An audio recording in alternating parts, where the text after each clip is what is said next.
Bonjour et bienvenue chez Maison Conquête, le podcast. Je suis Gaëlle Dumora, heureuse de vous retrouver pour un nouvel épisode, une nouvelle voice note sur l'ego et la maison. Alors ici on explore le lien profond entre nos lieux de vie et nos passages de vie. On parle d'espace, de métamorphose, de seuil. Et aujourd'hui on va parler d'un autre donc un peu discret mais qui fait beaucoup de bruit quand on le laisse seul à la manœuvre. On va parler de l'ego et de la maison.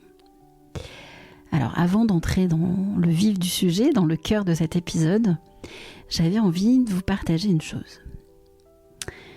J'ai longtemps cru qu'il fallait publier régulièrement, suivre un rythme fixe, faire comme il faut. Mais aujourd'hui j'ai envie d'autre chose en fait. J'ai envie de vous parler quand quelque chose m'appelle vraiment. Quand un sujet émerge avec force, quand l'envie d'explorer devient trop vivante pour attendre. Alors, il y aura peut-être un épisode, puis deux, puis une pause, puis un retour. Et je veux que ce podcast suive le rythme de la vie, de l'élan, et pas celui des algorithmes ou des il faut. Alors, si vous avez envie de ne rien louper, le mieux est simplement de vous abonner à Maison Conquête sur Apple Podcast ou Spotify ou la plateforme que vous utilisez. Comme ça, vous serez prévenu dès qu'un nouvel épisode sortira.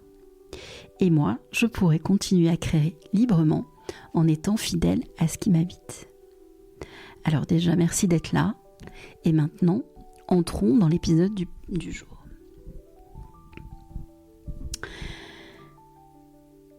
L'ego dans la maison, ce qu'on cherche à prouver malgré soi. Un vaste sujet. Et si notre maison ne révélait pas seulement qui nous sommes, mais aussi ce que nous cherchons à cacher, ou ce que nous cherchons à prouver. On croit souvent que l'ego, c'est de l'arrogance, un excès de confiance, une façade un peu trop lisse. Mais en réalité, l'ego, c'est souvent une armure, une peur déguisée. Alors l'ego dans la maison, il n'est pas dans l'abondance ou le luxe.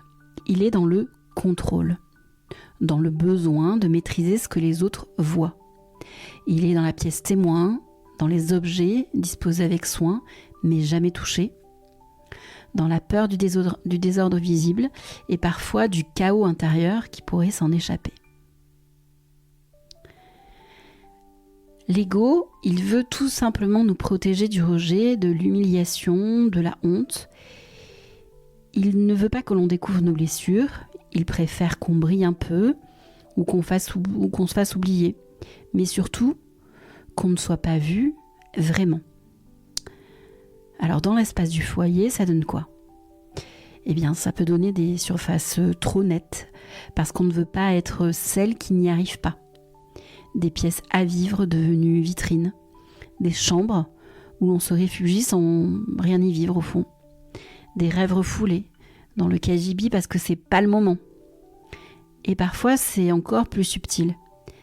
Ce n'est pas ce que l'on montre, c'est ce que l'on retient, ce que l'on ne s'autorise pas au fond. Parce que l'ego a aussi peur du ridicule, de l'excès, du trop vivant. Alors début juillet, je me suis fait une petite semaine solo à découvrir des maisons inspirantes. Et notamment, je suis allée chez George Sand à Nohant. Et cette maison m'a profondément marquée. À Nohant, George Sand vivait dans une maison qu'elle a modelée comme une extension de sa vie intérieure. Elle changeait les usages, elle décloisonnait, refermait, transformait les pièces en fonction des saisons, de ses amours et de ses humeurs. Elle pouvait déménager d'une chambre à l'autre selon le passage de sa vie. Elle faisait tomber des murs, en ériger d'autres aussi. Pas pour suivre une tendance, pas pour plaire à qui que ce soit, mais pour s'ajuster à elle-même. Je répète, pour s'ajuster à elle-même. Alors quand on visite cette maison, on sent à quel point les lieux n'étaient pas figés dans une image. Il vivait avec elle, il suivait son mouvement intérieur, sa liberté de penser, de créer et d'aimer.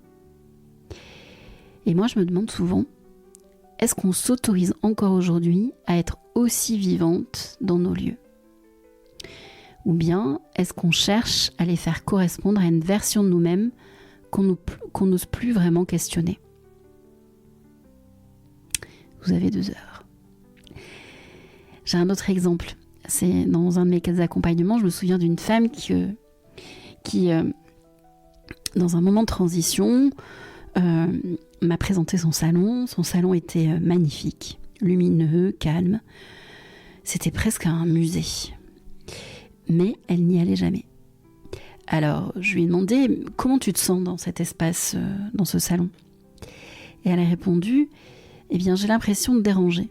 Et cela même quand je suis seule. » Et elle a ajouté très vite « Mais en même temps, c'est normal.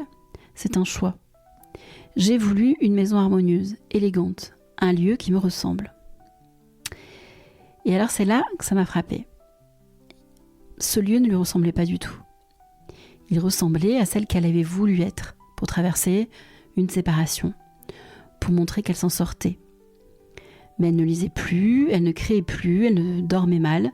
Tout était beau, mais tout était comme tenu, comme maîtrisé. Son ego avait tout simplement pris le contrôle du décor et au fond, elle ne vivait plus vraiment dedans. Alors on pourrait lui en vouloir à cet ego, lui en vouloir à cet ego, mais ça serait trop simple. L'ego montre ce qui a manqué. Il signale ce qu'on n'ose pas encore accueillir. Si je veux que ma maison soit irréprochable, peut-être que je cherche désespérément à me sentir légitime au fond. Si je la laisse à l'abandon, peut-être que je crois que je ne mérite pas d'être chez moi. Si je multiplie les objets inspirants sans jamais passer à l'acte, peut-être que j'ai peur d'échouer. Nos lieux parlent, mais ils ne mentent pas. C'est nous qui parfois essayons de les faire parler à notre place. Alors pour t'aider un petit peu à cheminer, je te propose une question que tu peux écrire, laisser infuser ou même contester. Sens-toi libre. Quel est l'espace chez toi qui parle pour ton ego ? Je répète. Quel est l'espace chez toi qui parle pour ton ego ?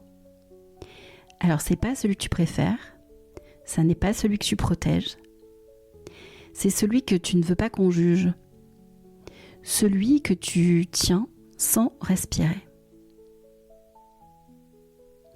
Et si tu l'as identifié, demande-toi, qu'est-ce que je cherche à prouver là et à qui ? Qu'est-ce que je cherche à prouver et à qui ? Et surtout, est-ce que c'est encore nécessaire ? Ou peut-être que ça m'aide, mais peut-être que ça me fige également. Alors, qu'on soit bien d'accord, on n'est pas obligé de tout déconstruire tout de suite. On peut commencer par autoriser un petit relâchement, une trace de vie, un geste sans justification. Ranger pour se sentir bien, oui, c'est ok. Ranger pour paraître bien, non. Créer un coin joli, oui. Le figer pour être aimé, non plus. Ta maison peut te contenir sans te contraindre. Elle peut être belle et vivante. Elle peut changer d'allure, tout comme toi. Alors, j'espère que cet épisode t'aura inspiré de la réflexion. Merci de l'avoir écouté.